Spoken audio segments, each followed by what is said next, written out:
Hi, we're gonna give this one more shot.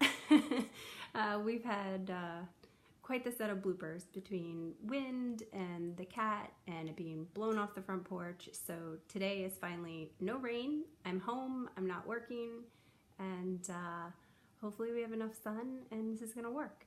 So let me walk you through my solar oven.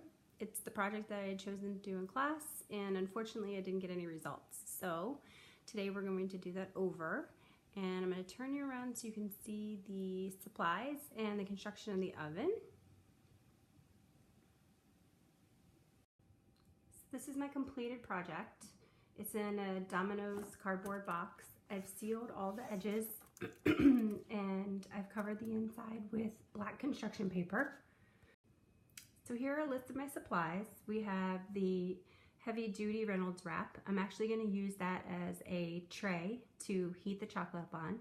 And I'm going to try two different kinds. They're both milk chocolate, but one is the Hershey's bar. We'll break that up into cubes. And then I'm going to put a couple of the Nestle's chocolate morsels, and wondering if the size of the product makes a difference when it comes to melting. I covered the inside of my box, all sides of the bottom tray, in black construction paper. In the original trial, I tried putting my product on a clear cellophane sheet, thinking that the energy from the black paper would absorb the energy and send it right back up through the clear paper, so I would be getting heat from both the top and the bottom, but that didn't work. And then you're going to need some clear tape to seal all the edges of your box, a thermometer so that we can read the temperature. I'm going to check in at 3 different 15-minute intervals today to see how it's doing. You need some scissors to cut everything. Here's the original box. I made sure that the foil paper was nice and smooth to reflect as much light as possible.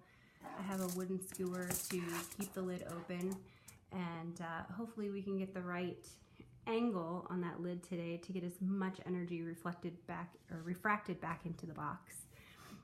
The top is covered with a clear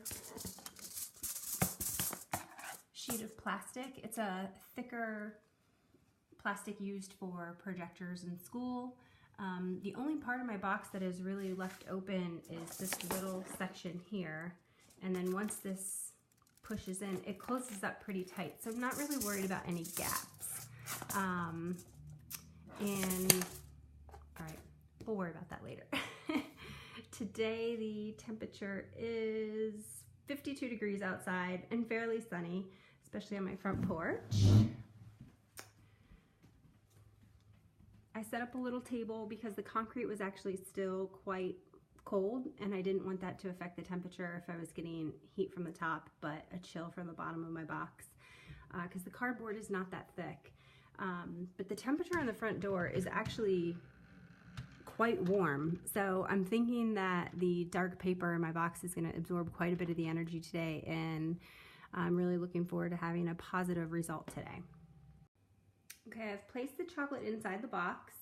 You can see I have morsels, and then I broke the brick up into 3 different pieces, but then I've kept these 3 together. I made sure I used the shiny side of the heavy-duty foil facing up to reflect as much light as possible and not the dull side. And I actually made it 2 layers thick, so hopefully, you know, with it being a little thicker, maybe it'll absorb some more of the heat energy. All right, so let's take this outside and see what happens. Okay, as you can see, it is really quite sunny out here. I've got it set up. I actually did have to push the skewer into the cardboard just a tad because it kept sliding off. And then when I changed the angle, if I stand beside the sun, I don't know if you guys can see that, it actually does change how much light is reflected back into the box. So it's about 10:55 a.m. right now. Not sure if that's going to make a huge difference from the sun, maybe let's say at noon.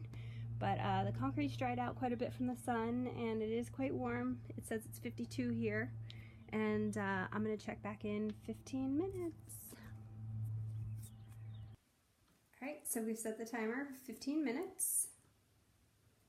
And we'll check back at about 11:10, 11:12, and we'll see how it's doing. Okay, as promised, here's our timer. It's time to go outside. Let's go check out what happened. Oh, okay. Let's get you flipped around. Wow, actually quite a bit. The thermometer says it's just over 100 degrees. You guys can see that, which is a total positive result, which is amazing. It's only been out here for 15 minutes. The chocolate is all getting sweaty and it's very shiny. The small morsels, the bars, the ones that I actually broke into pieces actually seem to be bending in the middle where the foil bends a little bit.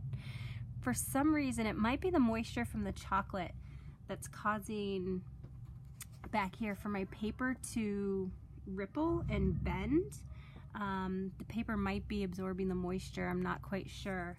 Oh, and I actually do have one hole up here, which has never happened before.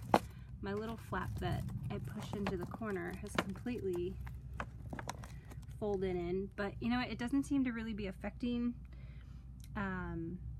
the chocolate from melting, so I'm just gonna leave it so that I don't disturb this, and I'm gonna come back and visit in 15 more minutes. And here we go, 15 more minutes and we'll see what happens. Okay, excuse me, it is time to check again. Well, they're still very shiny, not quite sweating, but you can smell the chocolate actually.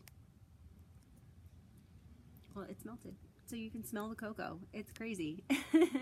I guess there's in the fold in my box, if you can see right here, and then with this little corner being open, it's releasing the smell of chocolate.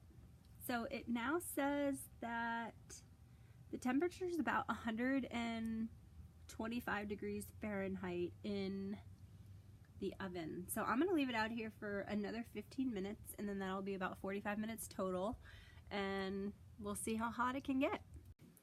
Okay, so this is gonna be our final check. It's been about 45 minutes. I'm actually gonna bring a knife out with us, a little butter knife, and we're going to see how easily we can spread the chocolate, so we can actually see how well it's melted, if it's gone all the way through to the center, or if it's still kind of, you know, dry and chalky. So let's check it out. Alright. So it's been 45 minutes and the thermometer is still rising. It says it's just under 150 degrees, so that's awesome. We started below 100 when we began. If you guys can see how shiny and creamy the chocolate looks. All right, so this last time I did actually put a little piece of tape here at the end flap.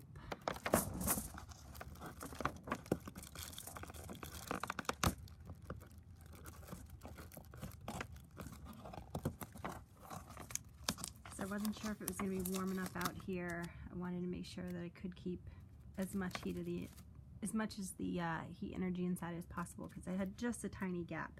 But I'm really shocked by this hole over here where I can totally see my finger, but it doesn't seem to have affected its ability to retain the heat today.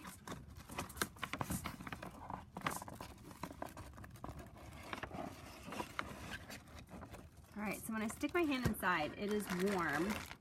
And the foil is actually warm, which is kind of crazy. I honestly did not expect this to work today with so many fails, flops, and bloopers. I didn't really have high hopes. All right, so if you can see right here, the edge of the chocolate has actually started to melt. And over here, I think if I had left this in for like another 15 minutes, a whole hour, it would have completely melted and gotten runny. But you know, with cheaper chocolate, this does have quite a bit of wax in it, so I'm sure that has something to do with its ability to get liquidy.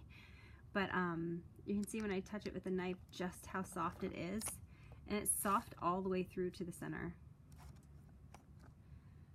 try a chocolate chip. Yep, and even the bar, it's so shiny, and if you can see that ripple in the top of the chocolate, just where the foil bends, like the chocolate bends. So even this bar, with me not breaking it up and being one solid piece, is liquidy all the way through the center. So it's a success. Yay, it finally worked. I still think for my final video, I'm gonna try something different, because having experience working in a classroom, especially a lot this last month, with second and third graders, I would like to do a project with them inside the classroom. So not being sure whether or not it was going to work today, you know, to get my last video in before the deadline, I went to Target and I got this lamp, and I got 3 different types of light bulbs.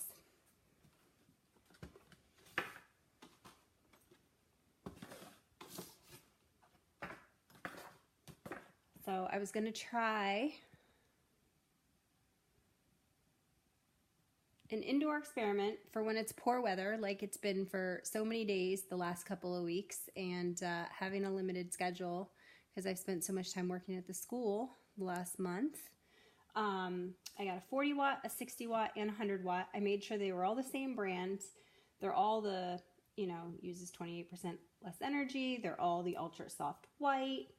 And the lamp has a bendable neck, which is perfect because I needed one for my desk, so now it's double duty. So I could make sure that it was at a 90-degree angle, and that each time that we did the experiment, it would be at the exact same height because it doesn't bend any farther down. So for my final video, when my girls come home from school this evening, that's what I'm going to do. Because it did work this afternoon, but I've had so many problems the last month that you know, in the future, I'd like to be able to possibly use this at any time of the year, or not have any hiccups with weather. And, you know, some classes that you have at, you know, 8 o'clock in the morning, you're going to get different heat and different light, different energy than you will at a noon class or a 1 o'clock in the afternoon class. So I want to make sure that all of my students would get the same experience.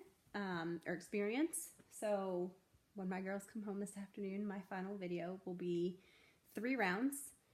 I'm going to use the same oven. I'm actually going to keep the chocolate on the foil this time. I'm not going to go back to using the clear plastic sheet. I think the foil held more energy. I could feel the energy when I pulled it out. It had, you know, warmth to it to touch. And we'll see if the energy from the 3 different light bulbs has a significant impact at the different time intervals. All right, thank you.